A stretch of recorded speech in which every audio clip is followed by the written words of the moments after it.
Subconscious mind mastery. Welcome to the Subconscious Mind Mastery Podcast. Thomas Miller and I. This is a video episode, so those of you on audio, if you'd like to come over and see this, you can on the Subconscious Mind Mastery YouTube channel. But I have my friend Bill Palanuk back, and he's looking great. If you recall, I had Bill on back in February, and Bill had recently had a stroke. Bill and I go back quite a ways, 15 years or so, and he had a career in radio, so that was a really serious thing. And before we roll forward here, I just thought, Bill, would it be okay if we took a look back real quick and listened to some of what was back in February for you? Absolutely. I tried to get up out of bed, and I could not move. It was as if somebody was holding me down, and I couldn't even lift my head off the pillow. And then I brought my arm up, and I could not recognize my arm. I'm like, whose arm is this? And so somehow I managed to get out of the bed, and I ended up on the floor, and I picked myself up, and I'm like, what the heck's going on? It never once dawned on me that I was having a stroke. Now, you don't know what he's like now, but Peter Piper picked a peck of pickled pepper. Was that one of the ones that you used? I think so, or the big black bug bit the big black bear, and the big black bear bled bright red blood on the bathroom rug. One of those. He's back. He's back. Well, Hallelujah, he's back. I still have days where my speech is labored. Yesterday was a tough day. I'm still voice tracking radio stations, but it takes about 2-3 times attempts at each cut. I could never do live radio, and I don't know what the common denominator is, why I can't ad-lib off a script, but yet on TV I can have a conversation with somebody. I'm still trying to figure that out, but there is hope, which we will get to here in just a bit. Yeah, good. Well, the reason I had Bill back was not only to celebrate that, because that's huge, but what you saw the difference there is how things are clicking into Bill's life now just as a whole. And I was thinking about this, how we were going to talk about this and some of the things we would discuss. And you made your living on the radio for how long now? It's been 41 years, I think, 42 years. And your name on the air was? Bill Daniels, and also I went with Wild Bill. Wild Bill. Wild Bill, yep. Now, you've worked in radio stations in 3 or 4 states, and you're wanted in a lot more than that. But back in the day, a radio station, one of the things that a disc jockey sometimes would do is carry around his own windscreen for the microphone, because when you went in to do your shift on the radio, you took one smell of that microphone, you were like, oh, man, because it was a mixture of alcohol and tobacco. Yes, it was. And nasty. God knows what else, yeah. And a lot of DJs didn't make it to your age and mine because of that kind of lifestyle. So the point here is that back in the day, Wild Bill was not a spiritual guy, was he? No, you're talking about the infamous Wild Bill Hickok? No, he was a notorious gunslinger from Deadwood. And I spent time at a radio station in Deadwood, right across the street from the old number 10 saloon where Wild Bill was infamously killed. Oh, my. Wow. Yeah. And the radio stations thought it would be a great idea to run promos where Wild Bill is back in the Black Hills and he's not playing poker this time, stuff like that. So you had this moniker you had to live up to. And yet, as always is the case, there was a spiritual guy in there. He just hadn't come to the surface yet. And well, I tell you, Thomas, in preparing for this interview, I want you to share your story too. That's why you have a particular interest in what I have going on. And feel free to, this isn't about me. This is about you and I both. You have a situation too that you're dealing with. I don't and feel free to interject your experiences. And also, I think we need to do a disclaimer here that this is not meant for medical advice. This is things that I have learned, my experiences from my perspective, with the hopes of getting the message across. If something doesn't feel right, by all means, please get it checked out. Put your faith in our medical facilities that we have at our disposal. You have to. A lot of old timers have the attitude of, I ain't going to no doctor. They can't do nothing for me. That's, I guess noble to a point, but man, we're not medical people. We don't know what's going on in the inside. So the point I want to get across is, if something doesn't feel right, please get it checked out. Yeah, that's always good advice. And of course, that put you back together and helped me with my heart. So there are absolutely times when you have to lean on it for sure. So good advice. Yeah. Things happened over the years. Radio changed. You were able to move home. You're at your home studio. That's family property that you now have high capacity fiber on. So that changed your life. Your mom passed, and the legacy that you've been working through with that. So just a lot of these things click, click, click. And then, of course, some heart issues and then the stroke. And it's like all of a sudden you have been going to church and you're looking at a spiritual kind of path. And as you have done nothing, I know, woo-woo, put it that way, you have done things intentionally. And now things are just kind of falling in your lap. And one of the things I wanted people to hear is the story of how these great things have just come to you almost.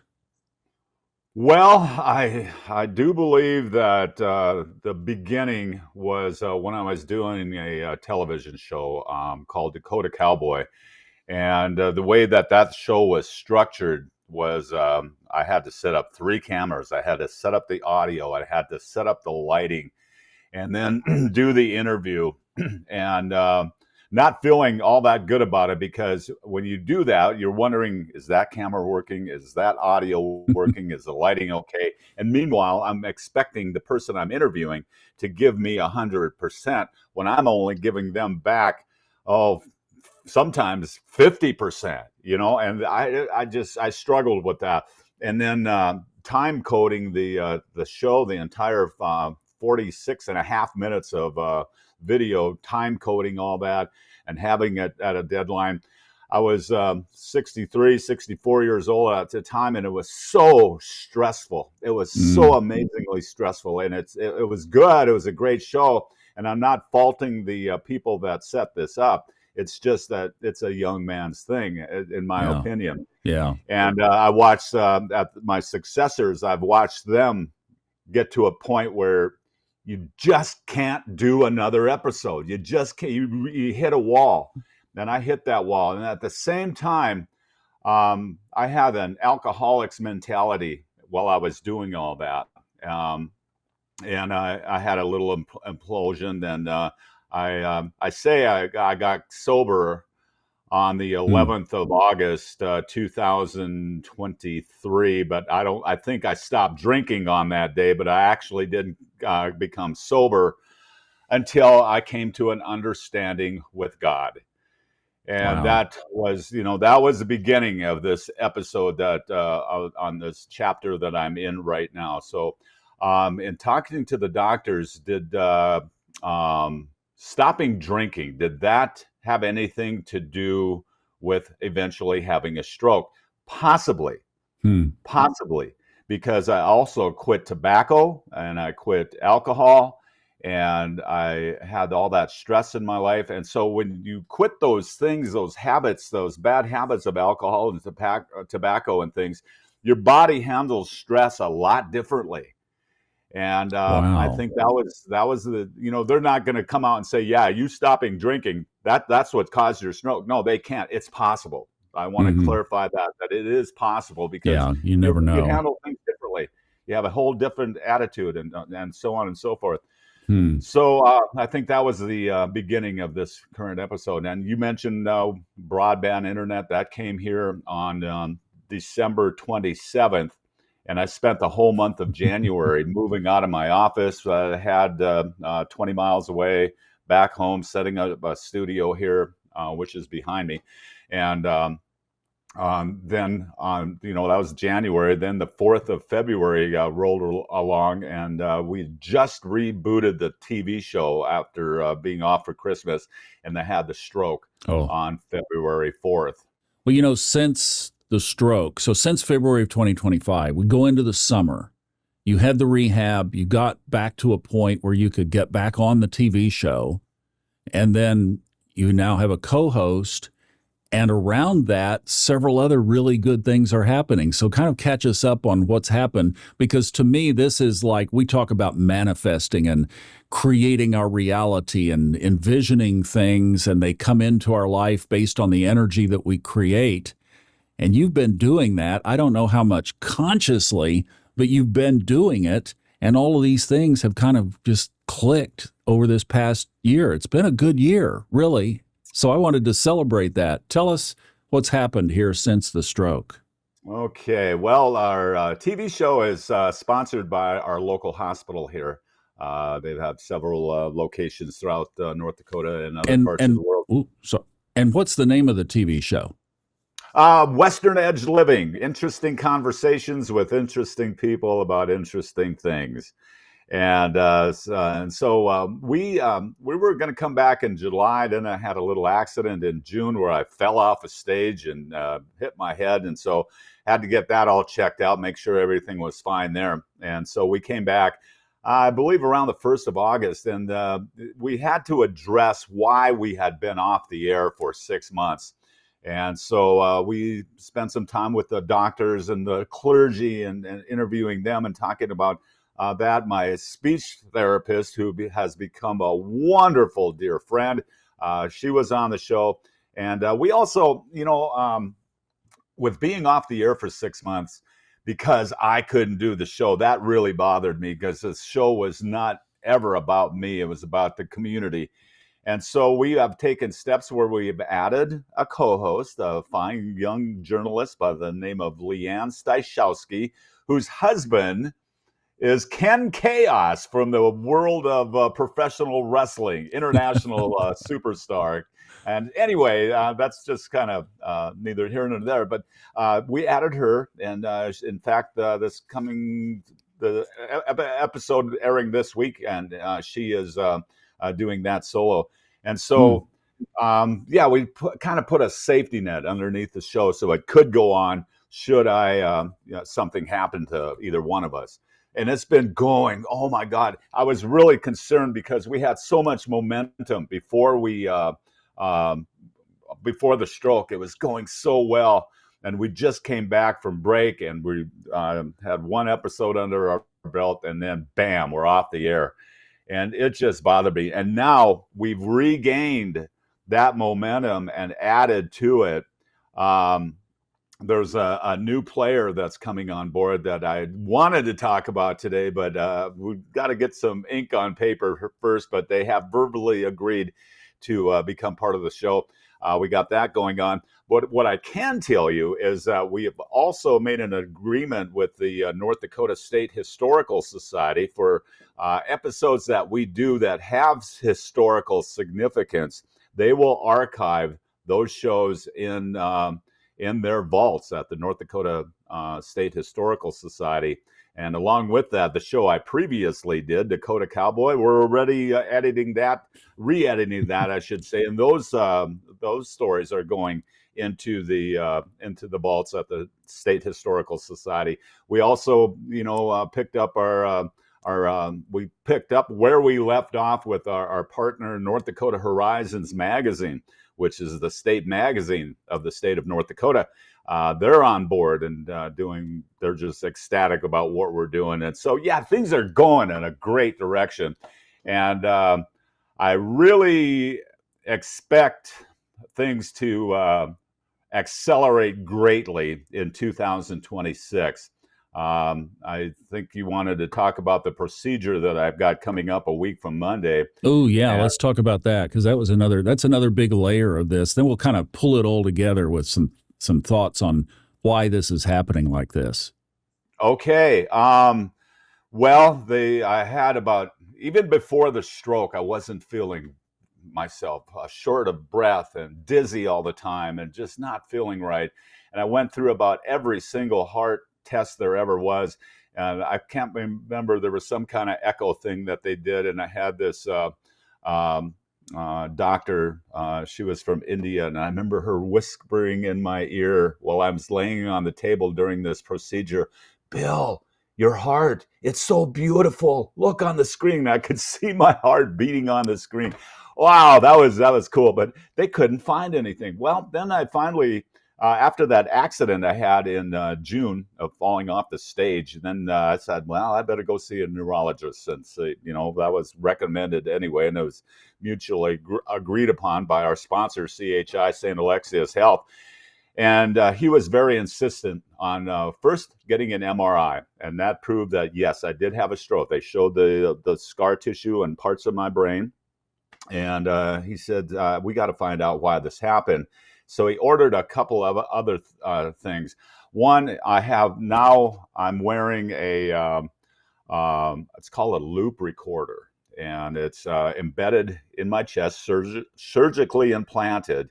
And it works with AI. It works with my phone, and AI has parameters set that if my heart does something wonky, it alerts the doctors immediately, and they follow up. However, they follow up. And another test they did was they put me under anesthesia, and they took a camera and went down my throat and came up the backside of my heart. And prior to that, all of anxiety while laying there waiting for the doctors to come in and everything. And I talked to this young doctor, and he told me what he would be looking for, in this test. And he said one of the things he said was, "We're looking for possible holes in your heart." And I says, "You're going to find one." And that's the last thing I remembered. And I woke up in recovery, and the young doctor was standing here, and he says, "Bill, we have found a hole in your heart." I said, "Yes!" That just made so much sense. I'm getting emotional here. They found the problem. It explains so much, and not just from the stroke, but from years. I remember being in my 30s and standing in a radio studio and just about passing out. I've just got this overwhelming dizziness, and just, So like you when you were get up, born with this, right? I was born with this. And so I just said, well, let's roll me upstairs and let's put a tire patch on this thing. Let's get going with life. I know, Al, it doesn't work like that. But that was October 1st. Now on November 3rd, I go in, and they're going to do a procedure. They say surgery, but that's kind of a strong term to use. What they're actually going to do, they knock you out, and they go up through your groin, and with a catheter, and they find the hole in your heart. And it's basically like a Christmas tree through a door. It'll go one way, but it won't come back. When they put it through the hole, they deploy this material, and they pull back on it. Somehow it attaches, and then they put another one on the other side and fix the hole in your heart. And it's a very non-invasive procedure. And as I understand, I can go home the same day. I can't lift anything above 10 pounds for about 5 days. And for about a month, I got to keep my heart rate down under, I can't remember what the exact number.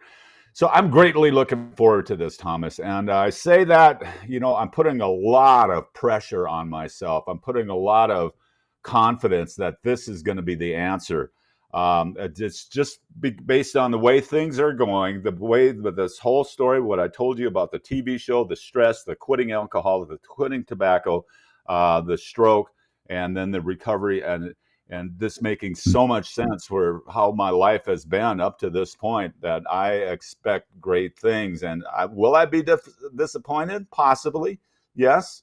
You sent me some links to some forums of people, and there's varying degrees of success with this procedure. One lady said she didn't feel anything different at all. Another one said, most interesting comment that I found was there was a young man who had as a twin brother. They're identical twins in every way, shape, and form, except his brother has a hole. He had a hole in his heart where his brother did not. And his brother excelled in sports like crazy, and he couldn't run from, across the room without losing his breath. And he'd always wondered why, until he had the epiphany when they told him he had a hole in his heart. He says, that explains it. I get that. And so I'm expecting big things. And it's just, my belief in my higher power just tells me that, the way things are setting up with the success of the TV show, with my speech being beautiful today, it wasn't like this yesterday, just 24 hours ago. I think that once I get the right mixture of blood and oxygen flowing through my body, and particularly up to my brain, that the healing is going to accelerate. And I'm looking forward to entering the fourth quarter of my life with a lot of success. One of the first principles of AA is that you have to connect with the higher power. Yeah.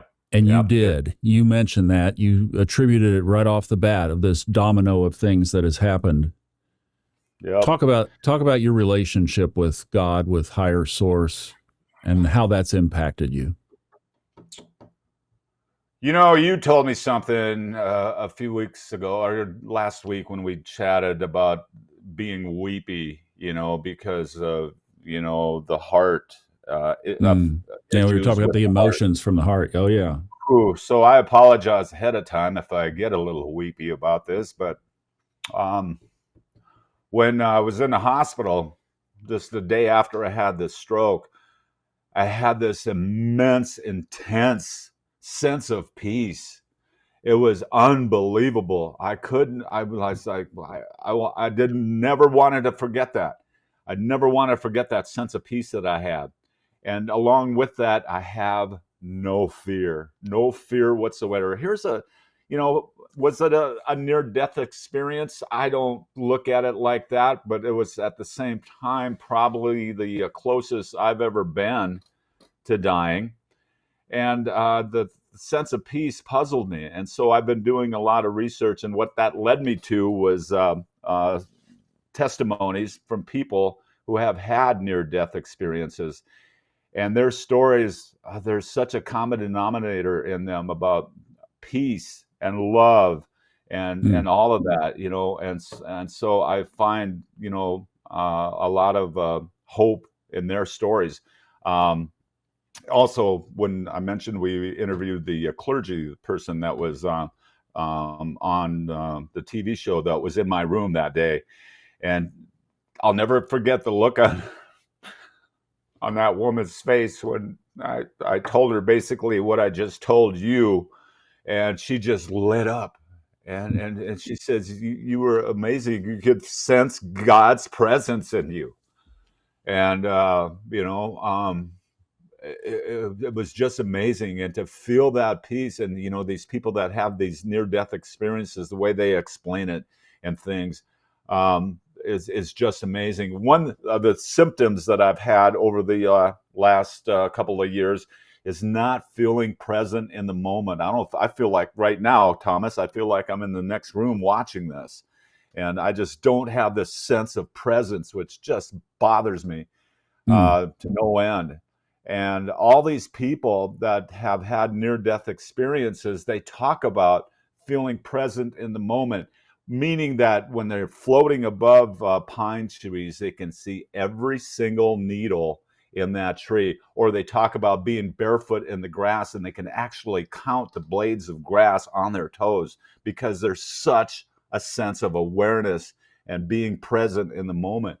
And so that's what I long for, to be present, to stop the dizziness. We're about, a little over a football field from the house where my studio is, and it's a slight incline to get up there.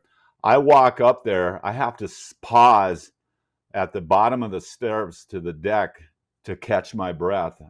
And I want to Mm. skip up every other step going up that step. That's what I want. I just want to live a normal life and be present in the moment, be present for my family, and continue on the TV show that's for the community. That's where I'm at right now. As you made that shift and now you brought the divine into the structure of your dailiness, and these things, various things opened up, including the stroke, which was pivotal. And now you kind of have this stack of things. You've got the TV show, the co-host, the new big thing coming. You've got all these great relationships in Western North Dakota that have come together, and you're kind of the hub of this from a communication perspective of putting this television show out that's distributed widely. So much has come together that a lot of people would say, wow, how you doing it? Because the economy is supposed to be bad and we're supposed to be in a recession and there aren't jobs, and yet you're busier than you've ever been and you have work and these good things have come to you. What do you suppose is the ticket behind that? God. You put your faith in God. The four most important things that I've learned is one, faith in your higher power, forgiveness, forgiving yourself, forgiving others for various things, gratitude. I have a gratitude list that I fill out every single day, and this certainly is not the least, but love. That's what's important. And I think if you put those qualities into your priority list, why things will change in your life. Now this is episode number 400 and something of this podcast. And that's where this whole journey of mine has come to exactly the same place, is that it doesn't have to be overly complicated, does it? No, not at all. It really isn't. And it's been there our whole life. You just have to embrace it, accept it, realize it, whatever it takes. Have to, right get there. started going. Yeah. It's very easy to do. Just do something every single day, whether it's saying the Serenity Prayer or filling out a gratitude list or going back and reading the big books of people with similar stories to yours. Just do something every single day. It's not a routine. It should become a habit. It should become something that you crave to do. Just do something, and your life will turn around. Mine's not where it's, I want it to be, but boy, I'm headed there. I truly believe. There's one other presence that I think we should mention because I'm feeling it strongly. You and I are both the same age. We're both 65 as this is being recorded. We both have lost both of our parents. Wow. Your mom was hugely influential in your life, and I'm just feeling her being a part of this too. So you have another hand on your shoulder from the other side. My mother and probably my sister too. My sister always said she knew what my career was going to be 15 minutes before I did. And I think, I feel them. I think they're both having a huge hand in this. Ironically, my procedure on my heart is scheduled for the 3rd of November. The 4th of November this year will be the 5th anniversary of my mother passing. So I think I'm doing an edit. You know what I mean? I'm taking the day before she died and I'm editing it and going to continue in a way that would make her proud. Yeah. No, I think that's another piece. And she's left little crumbs for you to see that too along the way. So that's really great. Well, thank you. And we will check back with you now. We have another date. We're going to let you get healed back from this little procedure, which shouldn't be a big deal, but we'll check in with you one more time to kind of bring closure to this phase of the story.